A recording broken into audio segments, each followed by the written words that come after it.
नामाचा आश्रय घेतात, भक्तीचा आश्रय घेतात, भजनाचा आश्रय घेतात, पर्यायाने कालांतराने ती साधू होतात. ती साधू होतात.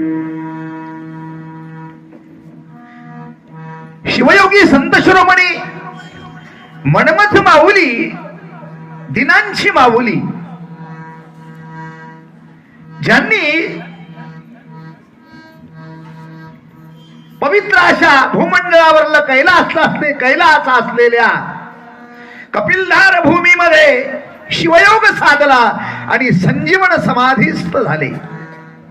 या महाराष्ट्राचं वैभव नव्हे, या मराठवाड्याचं वैभव हे दोन शिवयोगी संत आहेत. एक ज्ञानराज माऊली आणि दुसरे मन्मथ माऊली. दोघांचं जीवन परिक्रमण, जीवन परिभ्रमण, जीवन विचार, जीवनाची साधना, जीवनाची उपासना, जीवनाची भक्ती सारखी आहे. दोघांमध्ये साम्य आहे, साम्य. दोन्ही साधूंचं, शिवयोग्यांचं जीवन नैष्ठिक होतं, नैष्ठिक. आम्ही योग साधला, आमचा योग वेगळा आणि त्यांनी साध्य केलेला योग वेगळा. त्यांनी साध्य केलेला योग, त्या योगाच्या पुढे शिव ही उपाधी लागते आणि आम्ही साध्य केलेला योग, आमच्या साध्य केलेल्या योगाच्या पुढे उपाधी लागते संसार.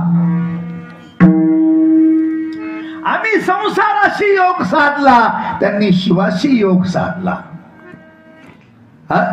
आता संसाराशी योग साधत असताना आम्ही भोगाचा स्वीकार केला, भोग अंगीकारला आणि त्यांनी योगाचा स्वीकार करत असताना त्याग अंगीकारला.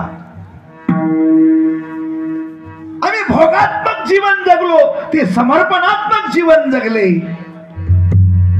आणि त्यांनी जो आमच्यासाठी मेवा ठेवला ना, मेवा,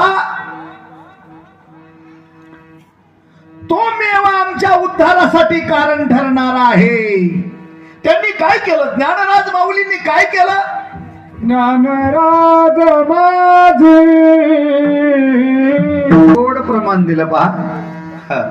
तिने निगमावली प्रगट केली. इकडे निगमावली प्रगट केली, तिकडे आगमावली प्रगट केली. साम्य पहा. निगमावरची, गीतेवरची टीका, भावार्थ